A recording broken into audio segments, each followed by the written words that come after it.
Good morning to all the Shiplake pupils and staff. It is Monday the 28th of September and I hope that you enjoyed your Exeat weekend and managed to recharge your batteries for a quality next couple of weeks as we move into the next stage towards half term. First of all, can we start by going over to the Rev? Thank you, Mr. Howe. Good morning, everyone. Before I say the prayer for today, just a little note about harvest time. And at harvest time, we traditionally take in a collection of gifts for the drop-in centre in Reading. And I've apportioned each house with a different item. So look out for the posters and collect as much as you can because they're having a really tough time helping the homeless of Reading. So let us pray. We pray for the family of Police Sergeant Matt Ratner, who was killed in the line of duty last Friday. We pray for our Prime Minister and for all the ministers of Parliament. Sovereign Lord of people and nations, we pray for rulers and politicians who are called to positions of leadership. Give them vision to see far into the issues of our time, courage to uphold what they believe to be right, and integrity in their words and motives. And may their service to their people promote welfare and peace for all, through Jesus Christ our Lord. Amen. Thank you, Rev. And now over to Mr. Jones. Thank you, Mr. Howe. Good morning, everybody. I have a notice for years 11 and 13. Further to my email, I can confirm that there will be an additional series of mocks for you the week after half term, immediately after half term on Monday, the 2nd of November.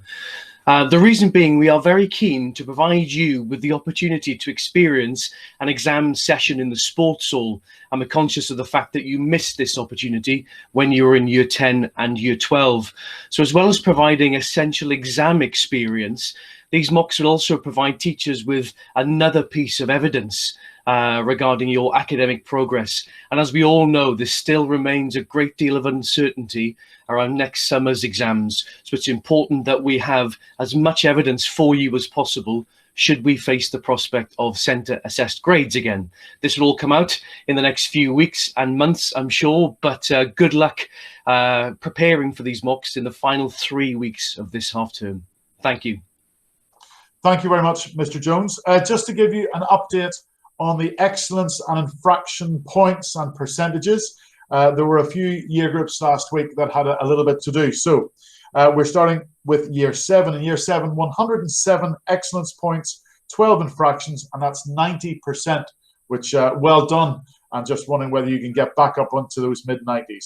Year 8, 178 excellence points, 36 infractions, 83%, and that's gone back up from 79 to 83%. So well done, but can you get back up towards 90%?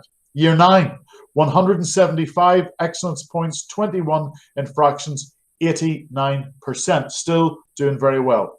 Year 10, 276 excellence points, 36 infractions, and that's 88%. And that's gone back up from 82% last week. So well done to you. Year 11's 179 excellence points and 82 infractions. That takes you to 69%, which is a dip by 10% on last week, where you got 79%. You're now at the bottom of the league table. Year 12, 129 excellence points, 38 infractions.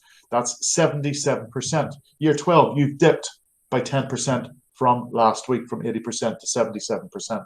And year 13, 124 excellence points, 16 infractions, and you've gone back up to 89% from last week's 84%.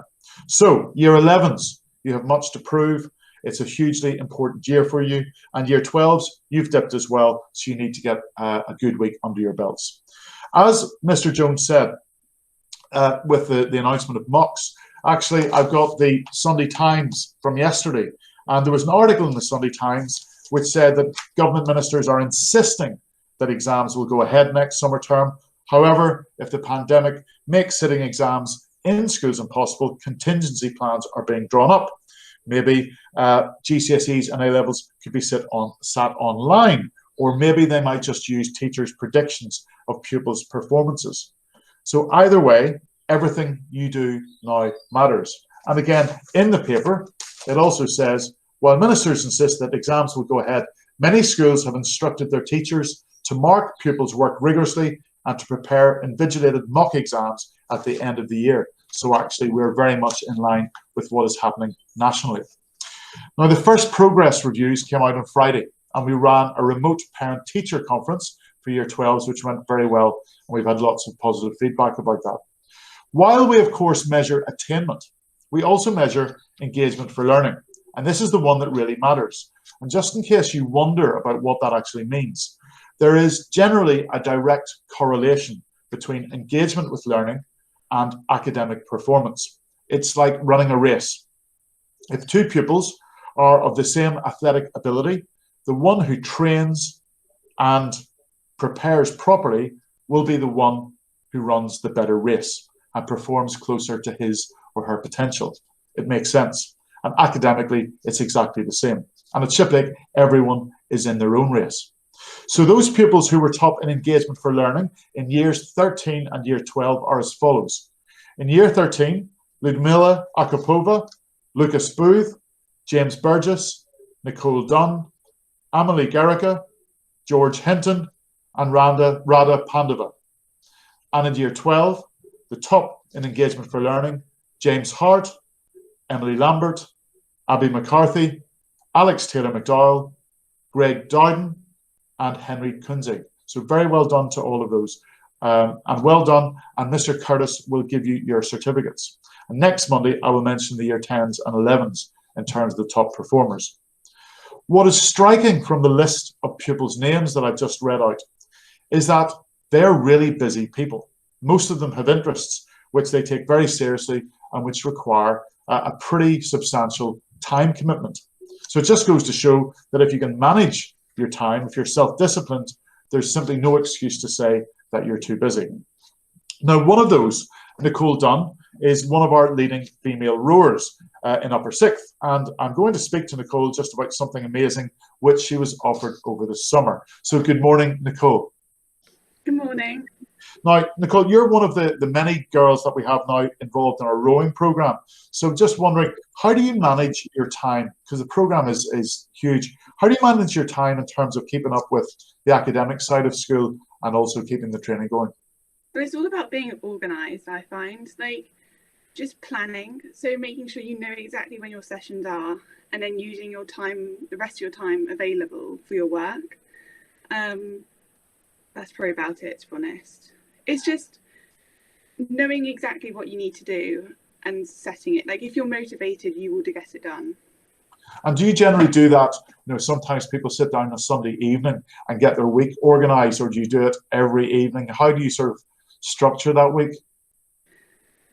Well, I kind of know in my head, to be honest. I'm not one of those people who sit down every Sunday, but I will have a rough idea on Sunday. I'll go through my diary. I'll make sure I know exactly what's going on. But like, it's just planning it, knowing roughly when your prep sessions are and making sure you know you do your homework in them, and then in the evenings you've got extra for in case you didn't get it done, or just doing some extra revision. Thanks. Now, can you just share with us then the good news that you got over the summer? Okay, so lockdown was quite tough for many. For me, the hardest bit was I couldn't get out on the water going rowing. So I decided to set up a crowdfunding page to row virtually on my indoor rower from Land's End to John O'Groats. So I was in the first week of it, and it was working at about 33k a day, which I was making up on the rower and a bit of the bike. And then I get an email come through saying give the man a phone call. And I went through it and I read it looked positive. Anyway, so the Monday morning I gave him a call, sat down on the phone for about an hour. Anyway, then at that point he said he wanted to sponsor me and buy my boat, which has just been incredible. Basically, you've had a boat bought for you? Yes. Okay, and in terms of sponsorship, what do you have to do for that? Is there anything in return? I wear their logo. It's just about promoting it and showing with their company. So their logos are both on my boat, and my kit is on the way with their logos on as well. So I just wear that when I race. And what sort of a difference has it made being down in the Davis Centre now that it's open? Has it changed anything in terms of just the ease or the environment that you're training in? It's definitely changed a lot. We're more of a team. all the girls can row together in one row, and you've got the boys in the background. It's like a famous quote which says the environment has a major influence on your performance. And I think having this high standard, very incredible boathouse will definitely help improve the rowing. So it's amazing. Brilliant. Well, thank you. Sorry, Nicole. Thanks very much for joining us this morning. Now, Nicole is not the only pupil who's been doing amazing things in the arena of sport. In triathlon, it was a great day at the Hever Castle Triathlon for Year 11 pupil Fred Fox. This is a huge event, and it was Fred's first competitive adult event, a super sprint event, a 400-meter swim, 20k cycle, and a 4.2-kilometer run. And in a field of 220 plus men and women, Fred was placed 6th overall, that's an amazing performance. And with 2 changes in between the swim and the cycle, he completed the whole event in 1 hour, 12 minutes and 15 seconds. Calling all horse riders. Would you like to be part of a Shiplake College equestrian team? Do you have access to a horse or pony and would like to compete in eventing, show jumping or dressage representing the school? Well, Shiplake is now delighted to be affiliated to the NSEA, which is the recognised body for equestrianism in schools throughout the UK, providing inter-schools competitions for teams and individuals for the next season. There are show jumping competitions, dressage, from walk trots to medium level eventing and arena eventing. So if you're interested in getting involved in this, please keep an eye out for the weekly bulletin at the end of this week, or let your housemasters know and they will know the next steps. In tennis, while modesty is very much to be admired, we should still congratulate those when it's due, and a very well done to Year 12 pupil Jack Linsky, who won the Shiplake Tennis Club Under-18 Championships last weekend, despite being the youngest entrant. Now, over to you, Mr. Brown. Good morning, everyone. Just a very quick message from me. First of all, I just want to thank all of you, pupils particularly, for your patience and for your cooperation.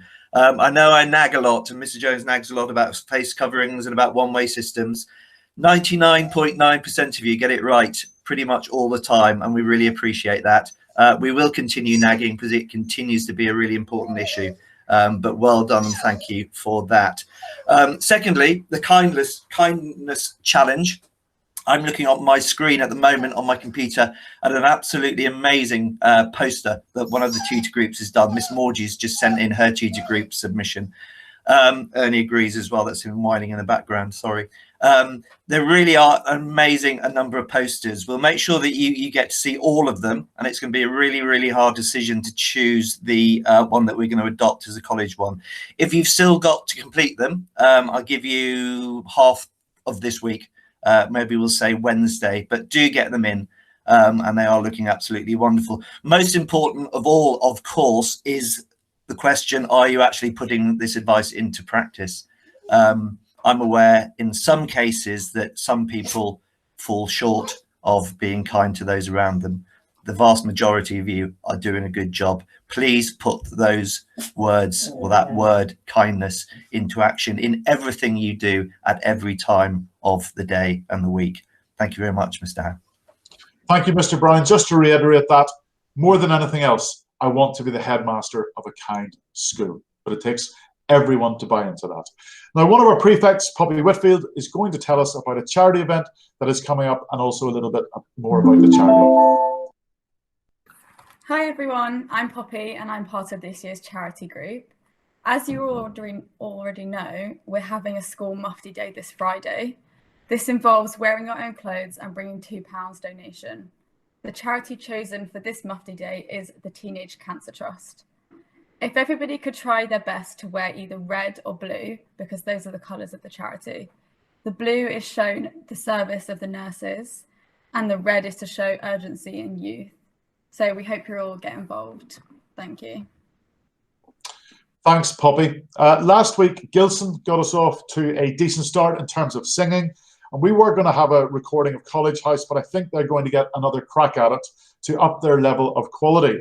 But what we do have is a rousing rendition of one of our very favourite hymns, and it was sung down in the Davis Centre. So I hope that I can share it with you now.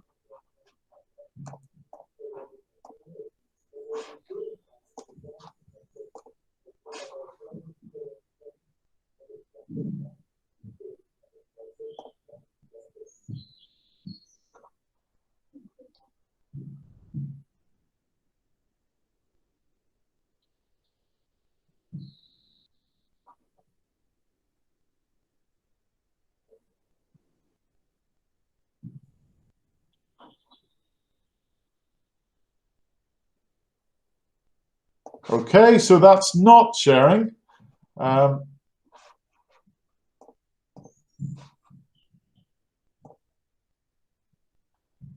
Mr. Jones, you wouldn't happen to have access to that, would you? I'm afraid not, but I've heard it's very good. It is very good. We will come back to that next week. Now, we will finish off with the happy birthdays. Now, Mrs. Thomas celebrates her birthday on Friday, and Mrs. Brooks, happy birthday to you on Sunday. There were two 18th birthdays over the weekend, actually. Johnny Johansson Hutchins on Saturday and James Burgess on Sunday. So happy birthday to you both. Hashim Iqbal, happy birthday today, and also to Alfie Malcolm today. Tomorrow to Ben Hutt. On Wednesday, happy 18th birthday to Theo Futrell. On Friday, happy birthday to Samuel Chambers and Matt Grundy. On Saturday, happy 18th birthday to Lucy Sale. On Sunday, happy birthday to Rufus Goggins. And finally, a very happy 18th birthday to Antonia Tunnicliffe. Now, before we finish, over the weekend, I watched an interview with Paul O'Connell, who captained Munster, Ireland and the British and Irish Lions. And he talked about something that the Irish coach at that time, Joe Schmidt, brought into the squad. And that was the idea of winning the moment in front of your face. Forget about the score, whether you've just scored a try, conceded a try, given away a penalty, got a penalty, made a mistake. Just win the moment in front of your face. So think, what is the best thing that I could do right now? And if you can train yourself to think like that, however things are going, it is a very positive tool for high performance. And apparently if you watched Ireland play when Joe Schmidt was coach and you had the ref mic, you would always hear the players say, what's next? Next job, win the next moment. So my challenge of the week is for you to try to say to yourself, win the moment in front of your face. So have a good day and a very good week.